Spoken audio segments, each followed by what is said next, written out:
Let's get to story number two. Story number two, is the education system fair? Touchy topic. Touchy topic. Folks, we're seeing things happening in capitalism as usual.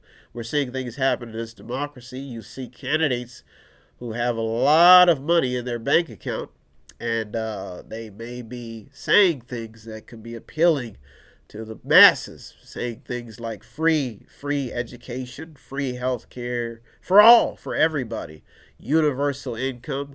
And you have to ask yourselves, is do rich families get favoritism in the education system?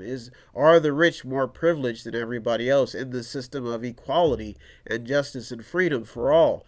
So we have to look at the scales here and how we benefit the next generation when it comes to the education system and how it can be. Now, me personally, I think the only way to conserve, or if people do not want to spend tons of money on college, is maybe they would probably either have to read a lot of books, or they would probably have to I think they have where you could go into online courses but the thing is, somebody still has to pay. Some people have even considered not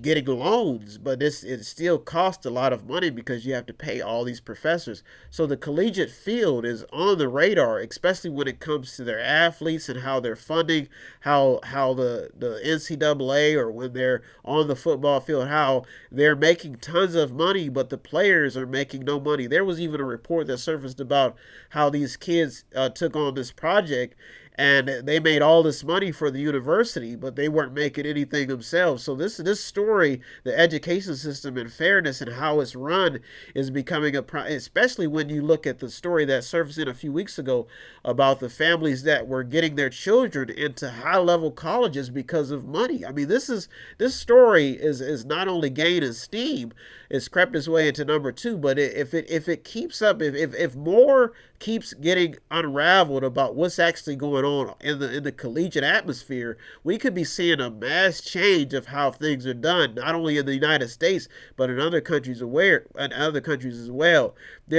the fact is that there was a story about how some college students are actually homeless. You got these kids, they're learning and they're actually homeless. They're sleeping in their cars. They're talking about how couches, they've been sleeping on couches, and they don't have beds. So this when you look at young people who are actually seeking a higher education, investing in themselves, and they have nowhere to go. There was even a story that surfaced about a college graduate who fled the United States to avoid student loan debt. I talked about this a few weeks ago, how some people are leaving the country. He's talking about the debt is keeping him in prison. I mean, but the thing is that they've got ways around. You could get on income-based repayment programs if you work for a nonprofit. So there's I mean, I just know Betsy DeVos. I mean, she's probably got she's probably got her hands full. And then there's some reports surfacing about how some families are getting upset because their kids aren't even getting educated, not even just about college, but about the physical system of the United States, what fuels the United States. So story number two is a very interesting story. And when you talk about the gap between the haves and the have-nots, is the education system fair? I mean, you could go to Flint, Michigan, and you can see what happened in that arena, where they were talking about how the inner cities where the poor families were living weren't even getting good quality water. So these are a lot of lead and consent. But the thing is that you have to be educated to know how to clean the water. So it's amazing how people are keeping this debate alive about how to basically make Americans smarter and make Americans more useful for their communities. You see it happening, I think, in the inner cities, where they're talking about property values, how people don't even know how to invest back into their own properties. Homeowners buying houses and not having enough skills and knowledge to understand the understanding of property value when you have property. So when you talk about education and is the education system fair in America, I think the idea that money is going to solve everybody's problem is basically maybe getting replaced with somebody with a book telling you may want to read and understand that when you get wealthy, there's still taxes that you have to pay. The fact that you still have a responsibility to channel your money in the right direction. You have to be a smart investor. So the education system that may be the top of the agenda, and people, when you hear politicians talking about free, I think most people, investors, smart investors, are starting to get a little bit concerned because they're worried about the fruit of the laborers. I guess the fields are few with laborers. Everybody wants to maintain wealth and have wealth, but they may be forgetting about the fundamentals of learning and how to spend money as well. So story number 2 is the education system fair.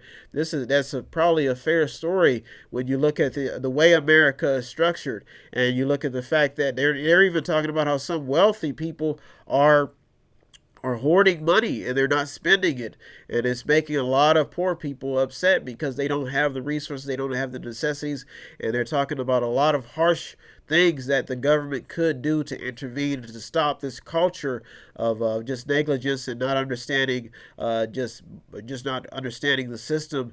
And they're talking about all the changing things around. So this story number 2 may gain some steam. You're the Mediator with me, Brian West. If you want to contribute in any way, we're almost at the halfway point. It is me, it is I. I'm here every week flying in with my little cape. I don't even have a cape, but if I could afford one, I'd get me a towel and put a number 8 on it and make myself look like Blank Man.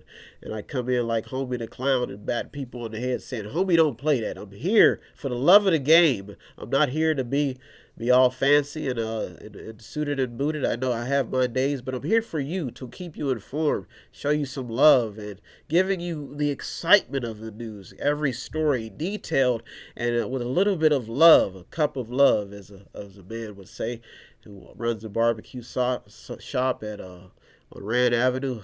I'm giving you a cup of love, a cup of news, straight from the roots of the soul. My vocal vibrations are going through the universe, giving people the funkadelics from the sounds of greatness. I feel great when I come in here, and that's what I'm giving you, greatness. So if you want to contribute and help me out, make me feel great with a little bit of cents and dollars to put back into the organization, to the greater good, help me out. All you have to do is visit www.method8inc.com, method8inc.com, where you can buy something, click on something, watch something, or just read something, or just sponsor a program. I'm here for you. If you need help, then dial your operator. Have no fear, fellow citizens. The Mediator is here.